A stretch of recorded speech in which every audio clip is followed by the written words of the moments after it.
नमस्कार दोस्तों, स्वागत है आपका फिर से एक बार Modi education point YouTube channel पर। दोस्तों आज हम लोग बिहार बोर्ड इंटर परीक्षा 2026 के लिए हिंदी का 30 VVI ऑब्जेक्टिव क्वेश्चन लेकर आए हैं, जो कि बोर्ड परीक्षा में आने का ज़्यादा चांस है। तो बिना देरी किए हुए चलिए आगे चलते हैं क्लास की ओर। लास्ट तक बने रहिएगा वीडियो में। दोस्तों हम लोग आ चुके हैं। आज का हमारा पहला क्वेश्चन है, देखिएगा यहाँ पर। आज का पहला क्वेश्चन है दोस्तों, अशोक वाजपेयी के पिता का क्या नाम था। अशोक वाजपेयी जी जो थे, उनके पिताजी का क्या नाम था। तो उनके पिताजी का नाम था परमानंद वाजपेयी। क्या था? परमानंद वाजपेयी। ऑप्शन बी जो है आपका बिल्कुल सही हो जाएगा।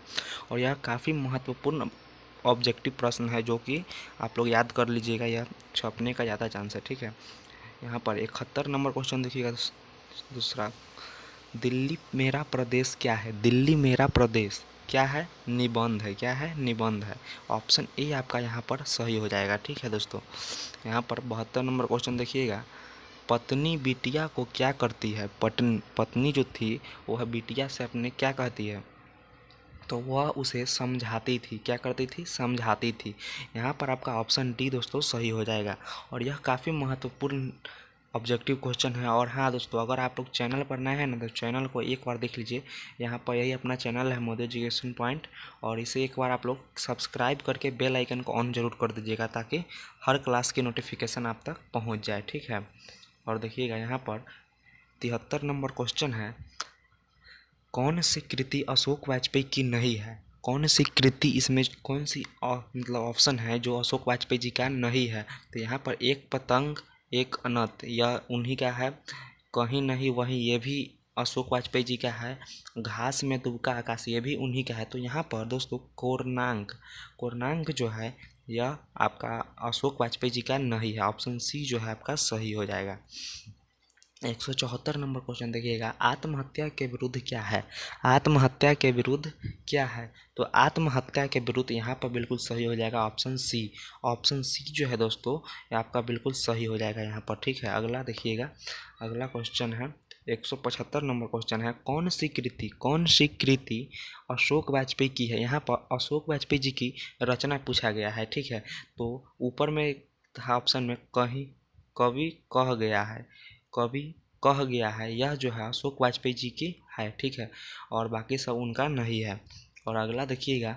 और आपका अगर इस क्लास का दोस्तों, आपको अगर क्या बोलते हैं, फ्री PDF आपको अगर चाहिए, तो आप लोग कमेंट करके कमेंट बॉक्स में बता दीजिएगा। हम आपका डिस्क्रिप्शन में लिंक दे देंगे, वहाँ से आप लोग डाउनलोड कर सकते हैं। 176 नंबर है, रघुवीर सहाय के पिताजी का क्या नाम था। रघुवीर सहाय जी के पिताजी का नाम हरदेव सहाय था। क्या था? हरदेव सहाय। और यह क्वेश्चन आपका 2022 में छपा हुआ है। ठीक है, 2022 में यह क्वेश्चन छपा हुआ है। तो यह क्वेश्चन सब आने का ज़्यादा चांस है। अब यहाँ पर देखिएगा, प्यारे नन्हे बेटे को कविता में लोहा किसका प्रतीक है। प्यारे नन्हे बेटे जो कविता है दोस्तों, उसमें लोहा जो है किसका प्रतीक है। बंदूक का है, मशीन का है, कर्म का है, या फिर धर्म का। तो इसका बिल्कुल सही आंसर हो जाएगा, कर्म का प्रतीक है। किसका प्रतीक है? लोहा, कर्म का। ऑप्शन सी जो है दोस्तों, ऑप्शन सी आपका सही हो जाएगा।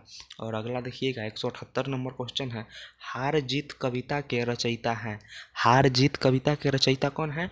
अशोक वाजपेयी जी हैं। कौन है? अशोक वाजपेयी जी। ठीक है, और मल्ल्या जी किसका रचयिता है, यह आप लोग कमेंट करके बताइएगा। इसका आपको HW है, इसका आंसर आप लोग कमेंट में दीजिएगा। ठीक है, और 179 नंबर क्वेश्चन देखिएगा, कौन सी कृति रघुवीर सहाय की है। यहाँ पर रघुवीर सहाय जी की रचना कौन सी है पूछा गया है। तो सीढ़ियों पर धूप में, क्या है? सीढ़ियों पर धूप में। यहाँ पर आपका ऑप्शन डी जो है दोस्तों सही हो जाएगा। और अगली क्लास आपका हिस्ट्री का आएगा, जो कि काफ़ी महत्वपूर्ण ऑब्जेक्टिव प्रश्न के साथ आ रहा है। तो आप लोग उसे देखना ना, मतलब देख लीजिएगा, बहुत ही इंपॉर्टेंट क्लास है। ठीक है, 180 नंबर है, प्यारे नन्हे बेटे को के रचयिता है। प्यारे नन्हे बेटे जो कविता है, इसका रचयिता कौन है। तो इसका रचयिता विनोद कुमार शुक्ल जी हैं। ठीक है, कौन है? विनोद कुमार शुक्ल जी। और अगला देखिएगा दोस्तों, 181 नंबर क्वेश्चन है, ज्ञानेंद्रपति का जन्म कहाँ हुआ था। तो ज्ञानेंद्रपति जी का जो जन्म है वह झारखंड में हुआ था। कहाँ पर हुआ था? झारखंड में। ऑप्शन सी जो है आपका सही हो जाएगा। 182 नंबर क्वेश्चन देखिएगा।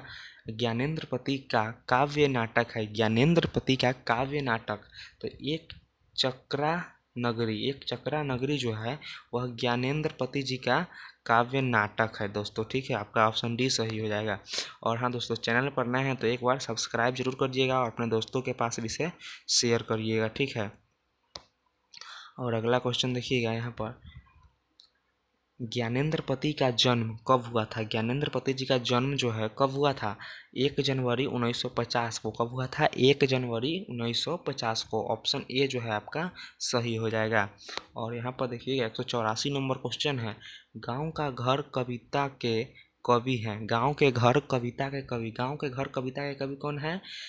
ज्ञानेंद्रपति जी। कौन है? ज्ञानेंद्रपति जी। गांव के घर कविता के कवि कौन है? ज्ञानेंद्रपति जी, यानी कि ऑप्शन बी आपका सही है। गांव के घर किनका रचना है? ज्ञानेंद्रपति जी का। 185 नंबर क्वेश्चन है दोस्तों, गांव का घर कविता संग्रह किससे लिया गया है? तो यह संशय आत्मा से लिया गया है। ठीक है, कहाँ से लिया गया है? संशय आत्मा से।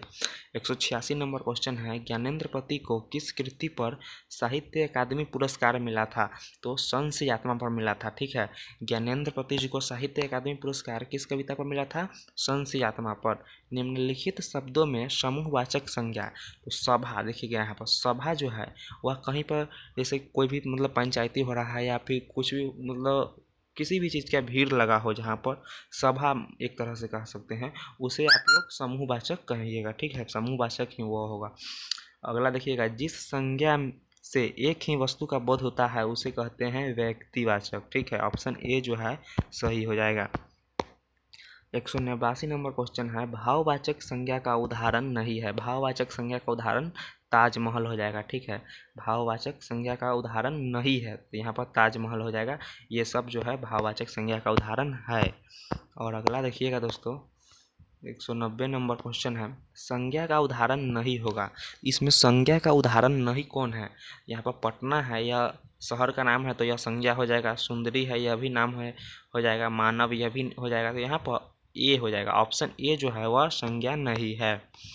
यहाँ पर 191 नंबर क्वेश्चन है, सोना का लिंग निर्णय। सोना शब्द का लिंग निर्णय, तो यहाँ सोना जो है दोस्तों आपका पुल्लिंग हो जाएगा। ठीक है, पुल्लिंग हो जाएगा। ऑप्शन ए आपका सही हो जाएगा। और अगला देखिएगा, 192 नंबर क्वेश्चन है, गीता को तेज बुखार है। गीता को तेज बुखार है, रेखांकित कारक का नाम बताएं। रेखांकित यानी कि गीता को तेज बुखार है, इसमें कारक कौन है? तो यह इसमें कर्ता कारक है। ठीक है, कर्ता कारक है।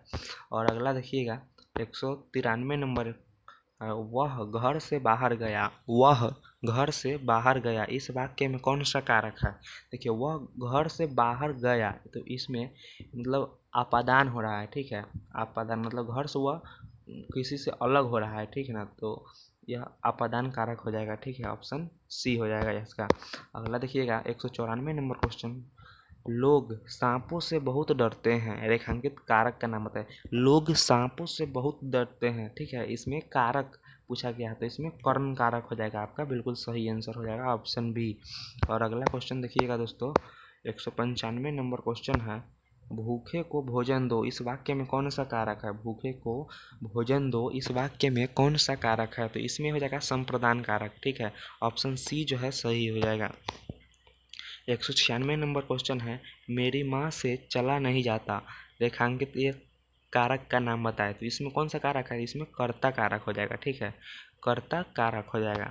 और अगला देखिएगा 197 नंबर है, पुरुषवाचक सर्वनाम नहीं है। पुरुषवाचक सर्वनाम नहीं है जिनको, इसमें क्या हो जाएगा? जिनको।